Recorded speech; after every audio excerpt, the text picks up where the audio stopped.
Okay, so we are being recorded. So what I'm going to do is set it up and share the document with you guys.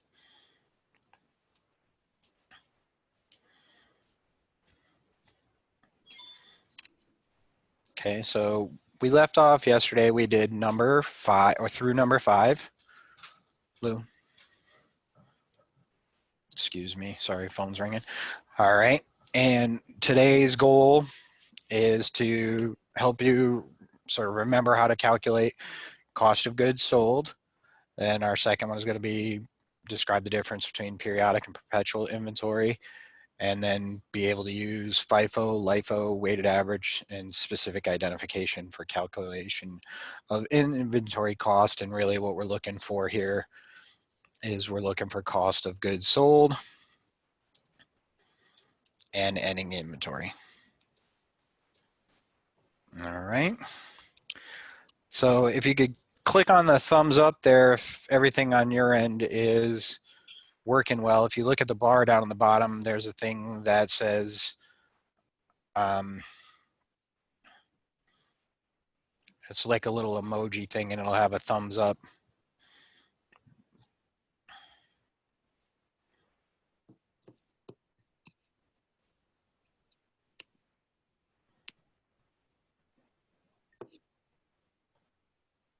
Okay, good. All right, you got at least one person to do it. All right, so this first question asks about cost of goods sold. So we have to remember cost of goods sold statement, and I'll kind of truncate it.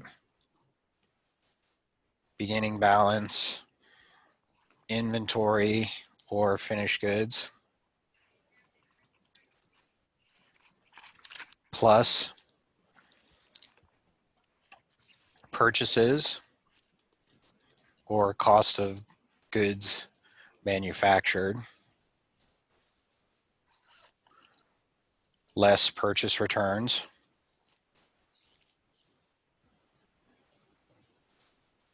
less the ending balance in inventory or finished goods, and that equals cost of goods sold. So for our question here, number 6, pretty straightforward calculation. We have beginning inventory equals 34,000. Sorry about the commotion. Purchases.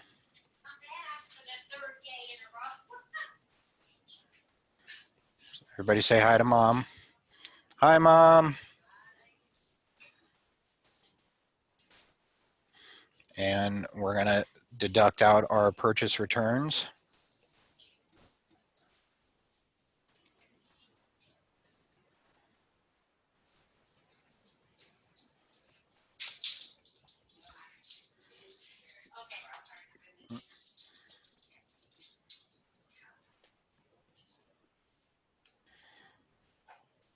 Minus your ending inventory, 40,000, and that equals your cost of goods sold.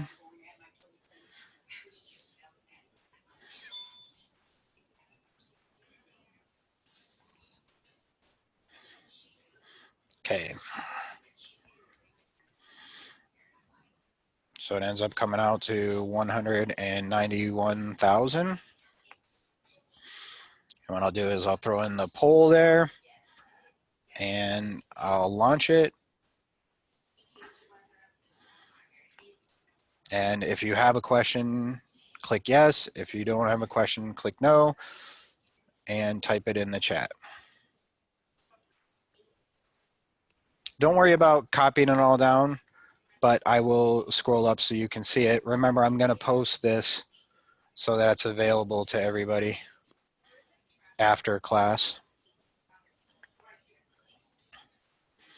I already posted the first one with the video, but there you go. Is anybody able to see the polling? Okay, I've got one person that was. Should have 21 people.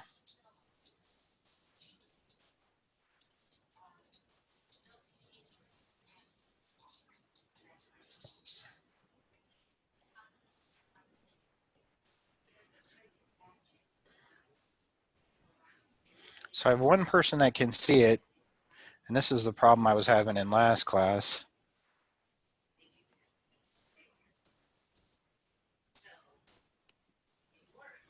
So somebody asked, is the classwork we're doing now the same as the classwork on Pearson? So it's similar. Some of the questions will be the same. Some of the questions are algorithmic, so you'll get slightly different numbers. But most of what we do in this setting will be in Pearson as well. So it's kind of a reinforcement of this and what we're doing in class.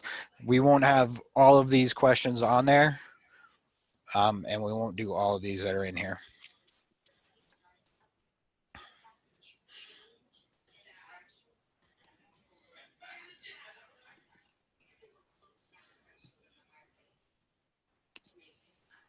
Someone asked, are these the types of questions on the exam, and what chapters will the exam be on? So I haven't changed that part of the class. These are previous exam questions, and they're going to be similar to what's on the exam. Given the situation, right now it looks like we're going to have an all multiple choice exam rather than the paper copy, and I'll bake in a little bit of extra time, but not much extra. Okay, so I have a bunch of people that can't see and only one person that was able to see the polling, and I'm not really sure why that's occurring.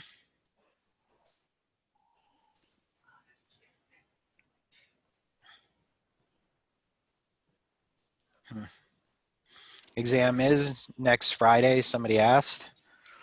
Okay. I'm gonna go ahead and end this polling.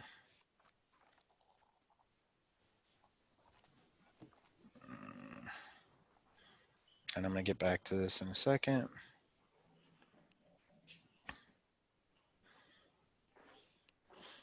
Okay, so yes, exam is on chapters 10, 4, and 5. And let me see real quick. I'll switch my share of the screen. Okay, so let's see. This is our course materials. Oh. And then exam study info. You have the general exam study guide, the Respondus, and the Respondus browser exam prep. And then let's see.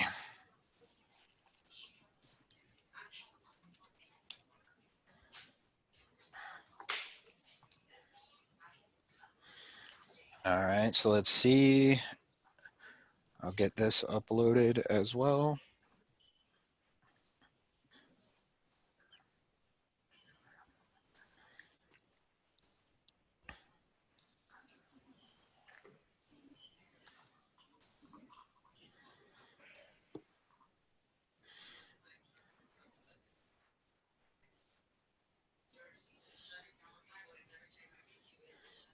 Okay, so now you have the exam 2 study guide down at the bottom there. I'll move it up to the top.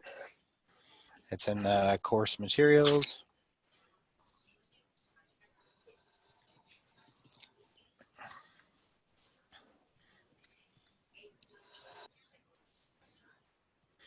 Okay.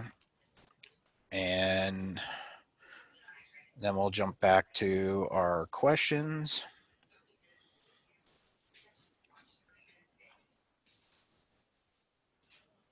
Okay.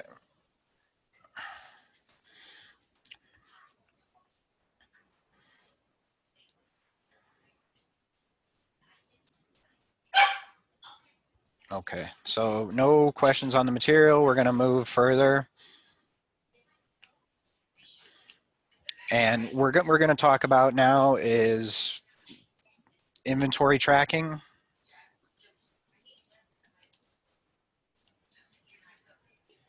And there are two types of inventory tracking method. The first is a periodic. And on the periodic inventory, they do a manual count at the end of the period to update inventory counts.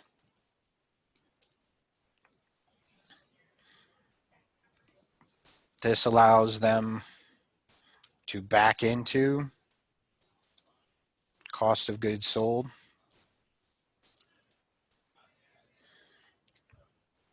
Perpetual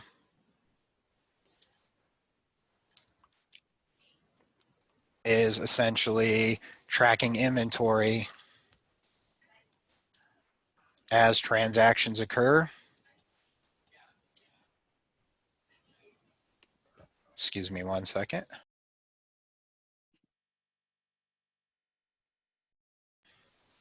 Okay. And so essentially this is something that came about because of computers and the reduction in cost of tracking inventory on a daily basis. And so as transactions occur, you have purchases, sales, returns, damaged. The inventory is updated. So with this method, one has to carefully watch the dates.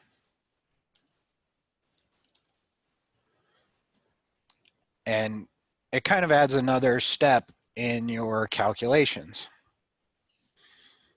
So periodic, easier, perpetual, a little bit more work in the calculations, but not too difficult.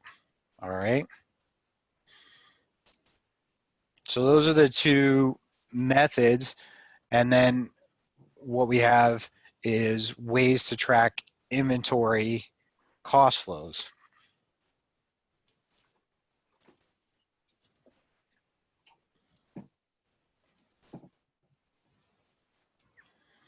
So we have the perpetual and the periodic, and then the next level down is how are we going to track that inventory? And again, this is for accounting purposes.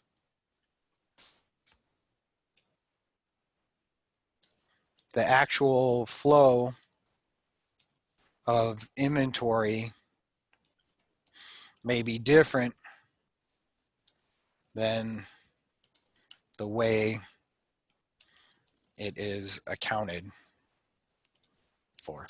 So if you think about it, if you're buying food or perishable items, you want it calculated in a way that matches your cost streams. And so they can choose FIFO, LIFO, weighted average, but the food itself, you want fresh food. So you want them selling the first stuff that they got in and the first stuff that they got out. But they don't necessarily have to use that method of accounting to match it. Now, the one case where it comes about that that's different is with taxes. If you use LIFO for tax purposes, you have to use it for accounting purposes. And it adds another layer to financial accounting because you have to still do FIFO in your financial statements. Sorry, my little doggy's going bonkers. Zoe, get down.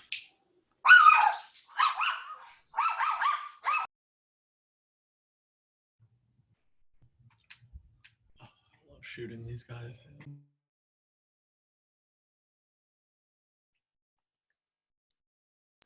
My wife came in and saved the day. Thank you. All right. So the first one is FIFO, and that's first in, first out. Which means that the first product received is the first product sold. LIFO, last in, first out. So the last product received is the first product sold. And then you have weighted average. And all this is similar to what hopefully you learned in math. I know it's probably first time you had to remember it in a while, but basically what you're doing is you're taking the total costs and dividing by the total units.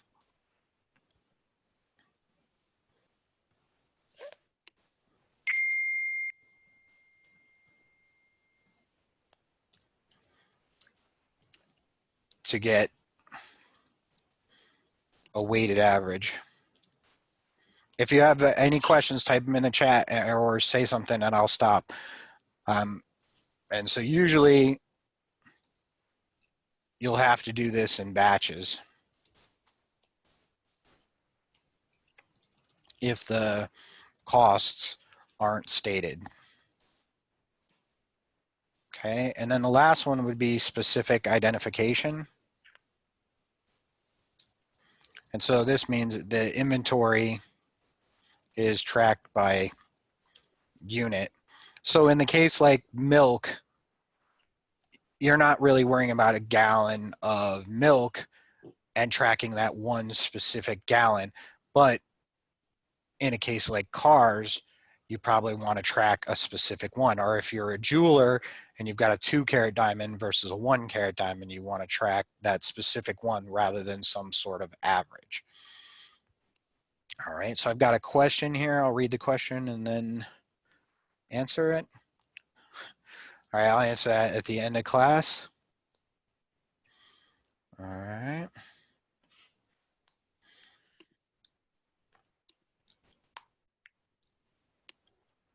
Okay. So now moving down into our first example. So we have company sells a part and they're using the periodic inventory system. So with the periodic, we don't have to worry about as much timing, but it's always important to look. So first I want to know what method the company uses. And so this is periodic. And then I want to know what cost flow for accounting they use. And that would be FIFO. And then I want to look at the dates. What dates need to be considered? And for this question, it's all one period. So no worries about timing of purchases or sales. Okay.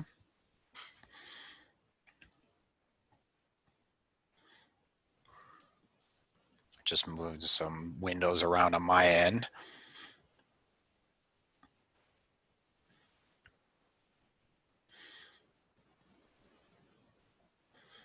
Okay. All right, so now that we've done that, we want to determine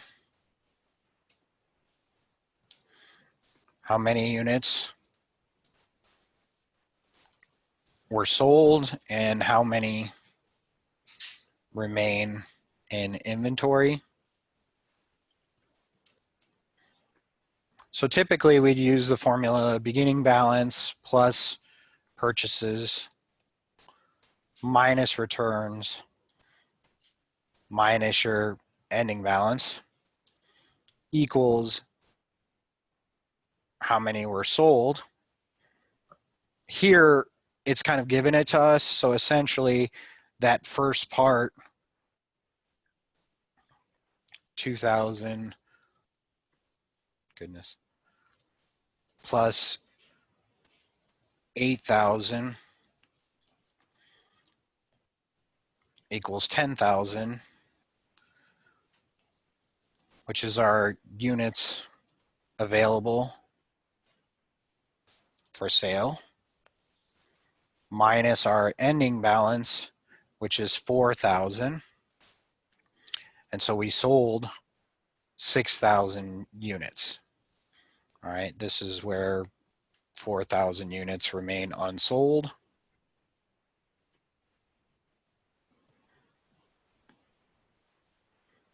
Okay. So once we've got the units,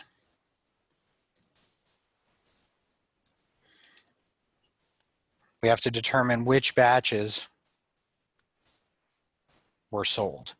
And so in this case, first in, first out, we go up to the beginning inventory and purchase 1 and purchase 2. And so I'm going to label them.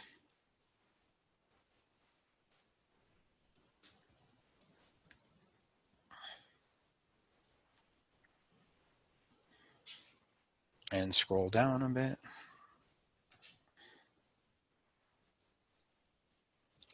And so we have our beginning balance, 2,000 units. And these are at $8 per unit. We have our purchases. Number 1,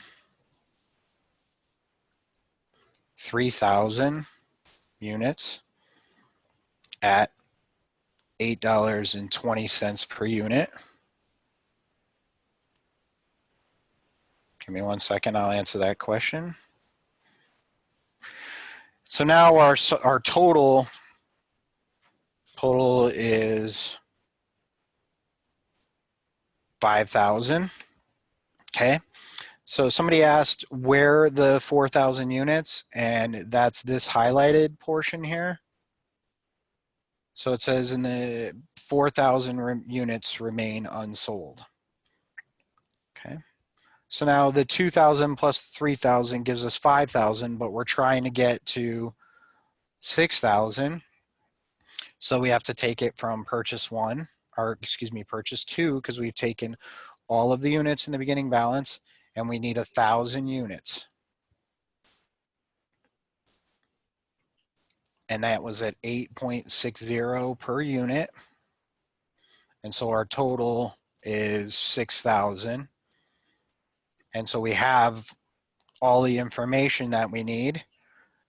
And so we just add, multiply, and add the amounts. And so from beginning balance,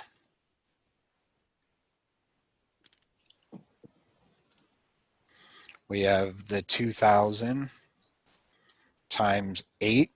And I know this is in there, but sometimes it's not. So I want to just go through and do it as though nothing's there. So when you see another question that might be asked in a slightly different way, you'll know how to calculate that.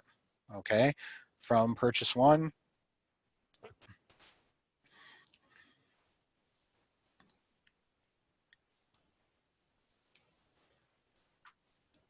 We have 3,000 units times 8.2. And so that was 24,600. And then from purchase 2, we have 1,000 units times 8.6. And so that's 8,600. So we add those up.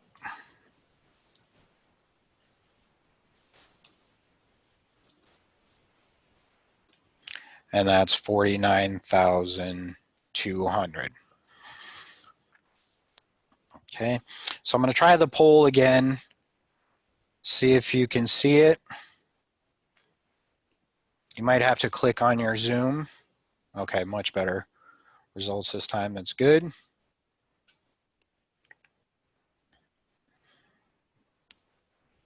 Okay, most of you have been typing in the chat if you have questions, so that's great.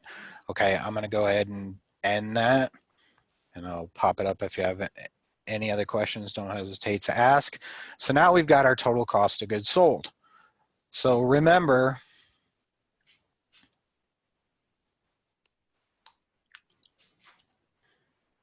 total inventory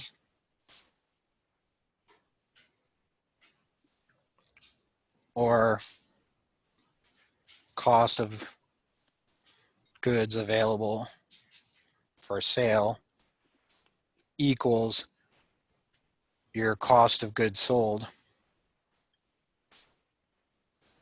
plus ending inventory. Okay. When do we use this formula in general? So you use this formula when you're trying to calculate the number of units or you're trying to calculate the cost. So it depends on what you're trying to do. What you have to do is keep separately the units from inventory. So don't confuse the units with the unit cost or the total cost. But basically you can use that formula to calculate the units, or you can use it to calculate the costs for whatever you need. Okay. All right. So now it asks us for the second part. And so there's a couple ways you can calculate it. Now, I tend to like to just look at my total inventory. So there were 10,000 units and 83,600. That's not always available for you, but that's the first way we can do it. So we can take the 83,600 and we can subtract the ending inventory, or excuse me, the cost of goods sold. And that'll equal your ending inventory. So 83,600 minus 49,200, and your ending inventory is 34,400.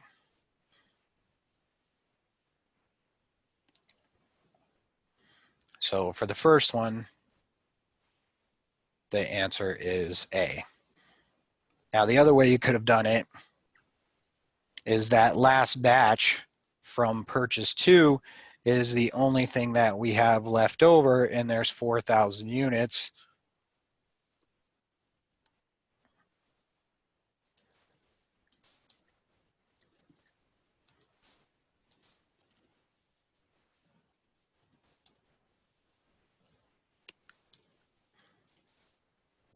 Times the purchase 2 cost per unit. So we have 4,000 times 8.6, and that should also equal the 34,400. The reason I did it the first way is because sometimes you'll have multiple purchases. So if you just have a total, it's usually easier to calculate.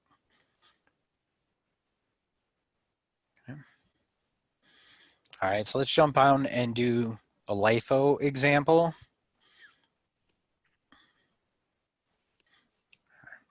So we have the same information as up above. We still have the 4,000 units that remain unsold and totals of 10,000 units. So from what we know, we sold 6,000 units and have 4,000 remaining in inventory.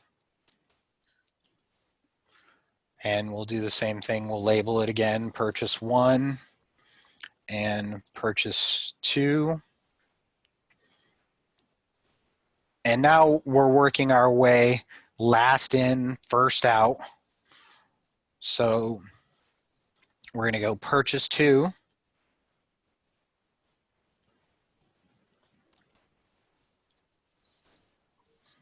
We had 5,000 units times 8.6 per unit. And we know from up above that that's 43,000. And we have a total of 6,000 units, so we have to take now from purchase 1 1,000 units, and that's 8.2 per unit. And so that equals 8,200. So our total cost of goods sold is equal to 51,200. Because we had to get to 6,000, somebody asked, why is it 1,000? So our first batch was 5,000. We know we sold 6,000. And so we had to have 1,000 more units. All right, so we know that our answer is going to be D,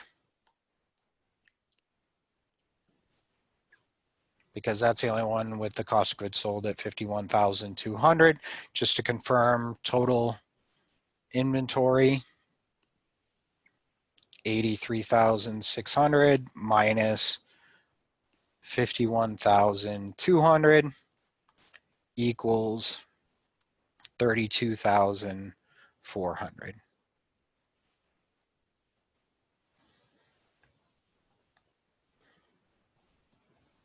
Okay.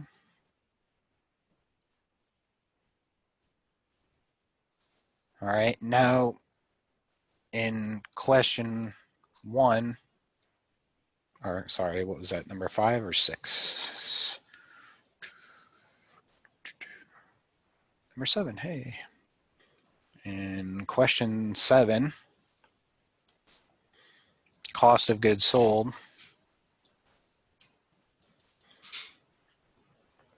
equaled 49,200. And in question 8, cost of goods sold equaled 51,000.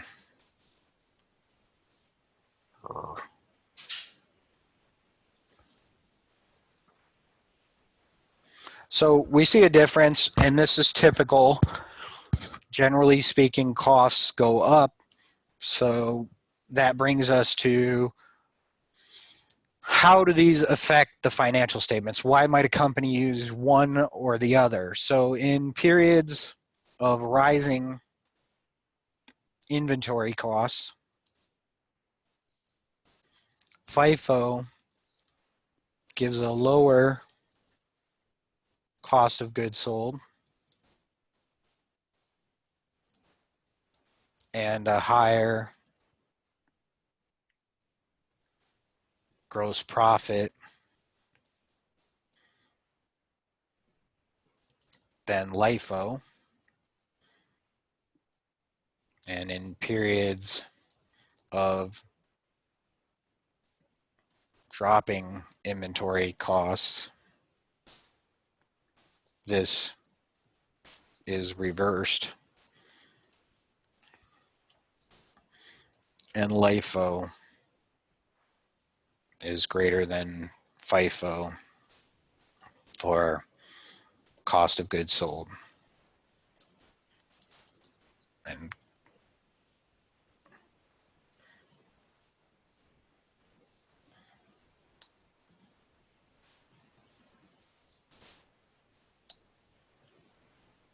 lower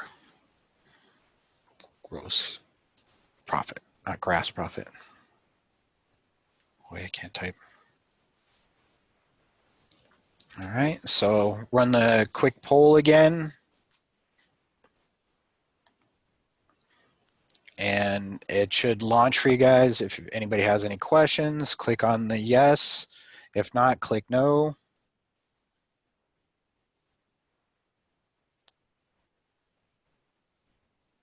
Are you guys not seeing it again?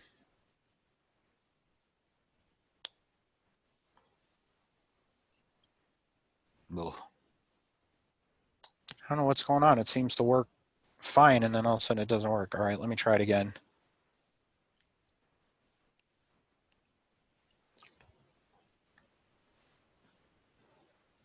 All right, let's try one more time. All right, can you guys see it yet? Okay, good. All right. So I see one person says they have a question. So please type in your question. And if you don't feel comfortable, you don't have to type it out to everybody. You can type it to just me.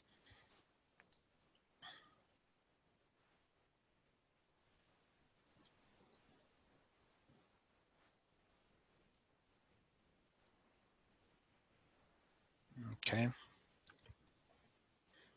And that question pops up. Okay. Your study guide. I put the study guide into Blackboard just a few minutes ago. Okay. So now we've gone through FIFO and LIFO under the periodic. Now we're going to weighted average under the periodic. And so weighted average,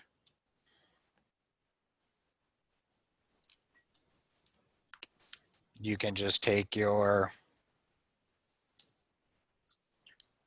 total costs and divide them by your total units.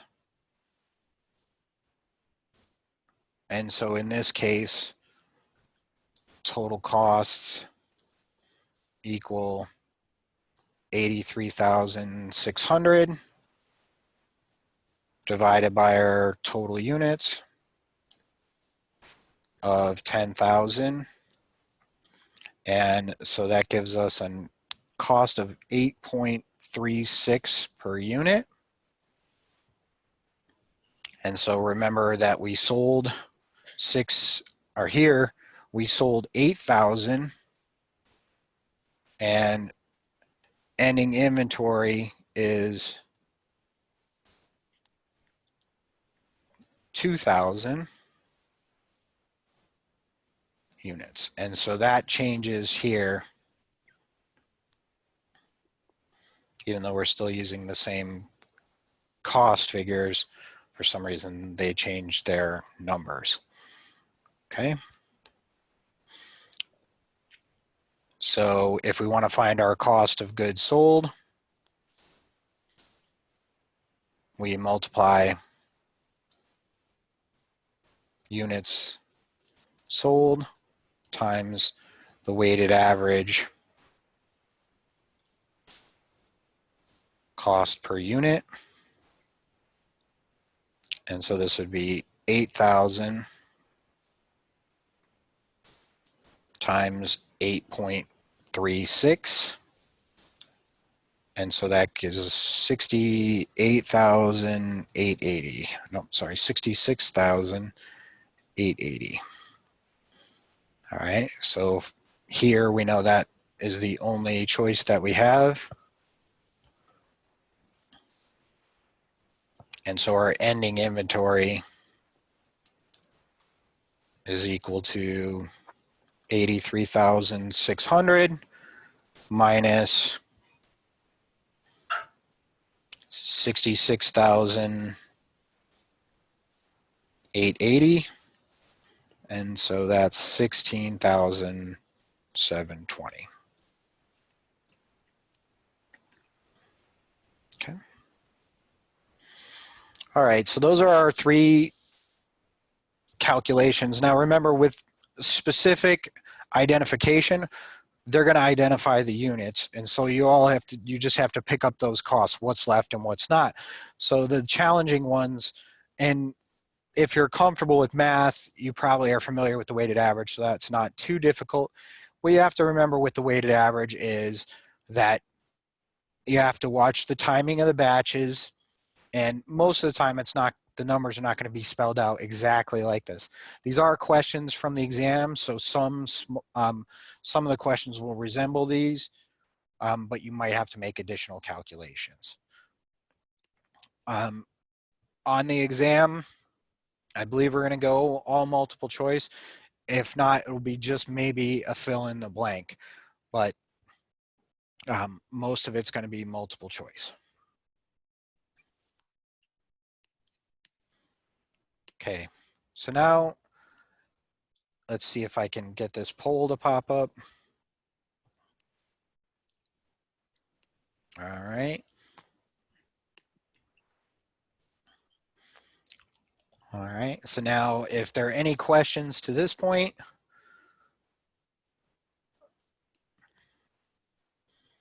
let me know. If you type yes, please do me a favor and type in your question in the chat. If you don't have a question, please click on no, so I know that you're here and you're paying attention.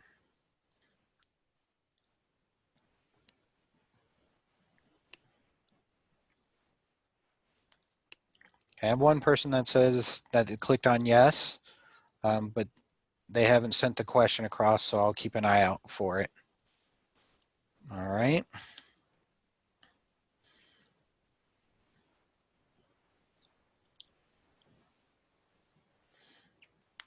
Okay. I'm going to shrink this down a little bit so you can see it on my screen here. Now we're moving into new question, and this is one that I would like you folks to try. So I'd like you to do part B, and I'll give you 3 minutes to try that, and then I'll come back and walk you through the answer. The information is up here for this question.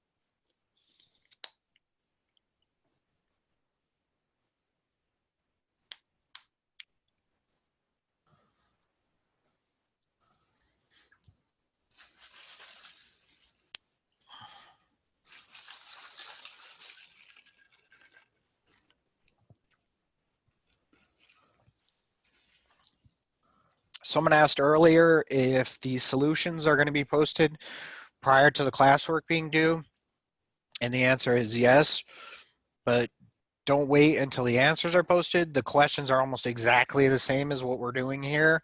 In some cases, they are exactly the same.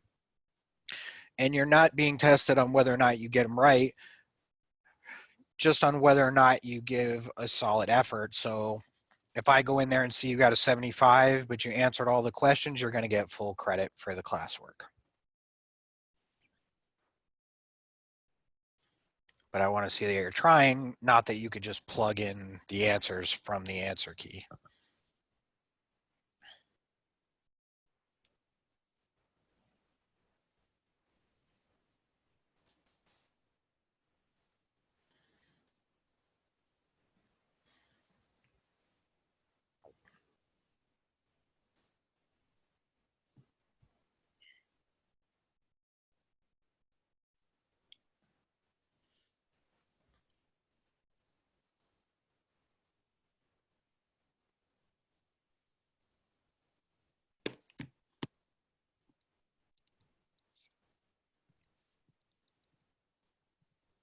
Okay. So asked you to do part B, and this is the FIFO inventory method. Okay. And it gives us pretty much one period. If we look at the dates, June 1st, June 12th, our beginning inventory and a purchase, and then the sale on June 14th. So a sale on account means, and this is where I would ask you for your input, means that it's accounts receivable. So what should we have in the statement of cash flows column? Somebody brave enough to type in the chat to everyone. Posting an answer. Anybody? Bueller. No brave souls. Okay, so there should be nothing in the statement of cash flows. Column, cost of goods sold is an expense, and it's first in, first out. So we sold 700 units, which 400 will come from the beginning balance at $10. So that's $4,000. Then 300 times $11 equals 3,300. And so our total is 7,300. Inventory is not in the income statement. It's in the balance sheet. And how much are left? We had 1,000, we sold 700. So we have 300 remaining at $11. And so that's 3,300.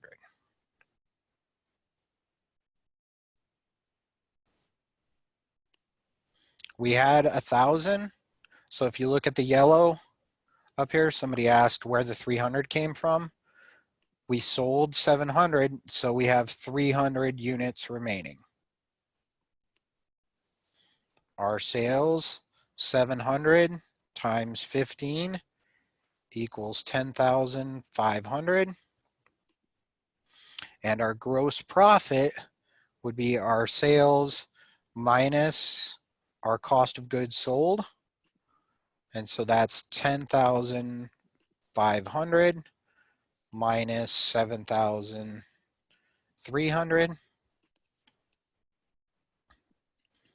And so that equals 3,200. Okay, so that's FIFO. And what we've had is an increase in our cost of goods sold. So what I'll do is I'll throw in that poll, and would we expect LIFO to be more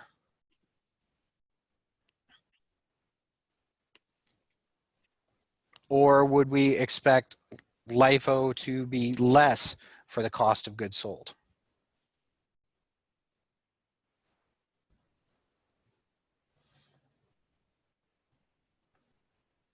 So if you expect it to be more, select yes. If you expect it to be less, select no.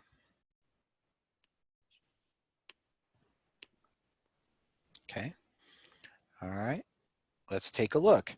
So we scroll back up here and look at our discussion. And in periods of rising costs, FIFO gives a lower cost of goods sold and a higher gross profit. So we would expect that LIFO will have a higher cost of goods sold here. All right, so those of you that selected yes are correct. So let's look at it. So here we have, remember we sold 600 or 700 units. So we have 600 times 11, which equals 6,600. And then 100 units times 10, and so that equals 1,000. So our cost of goods sold is 7,600. Okay.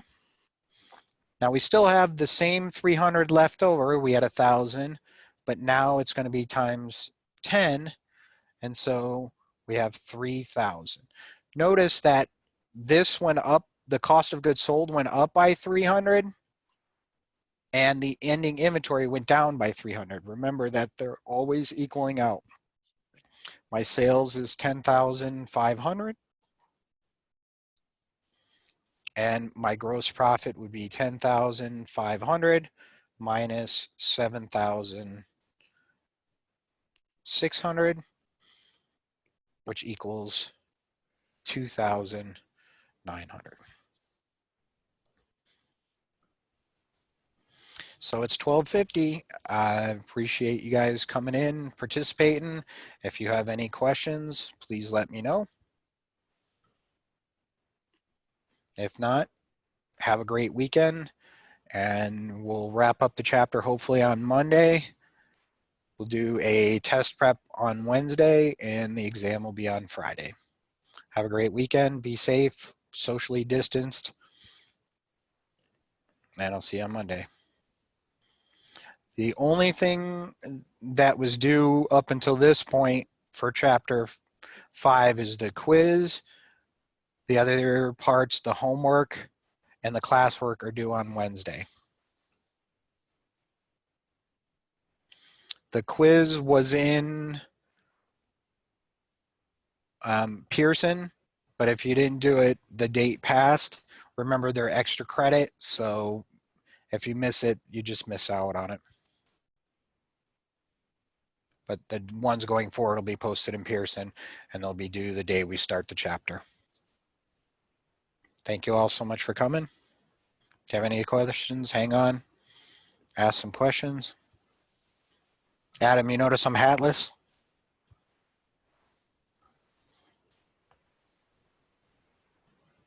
Take care, Barry.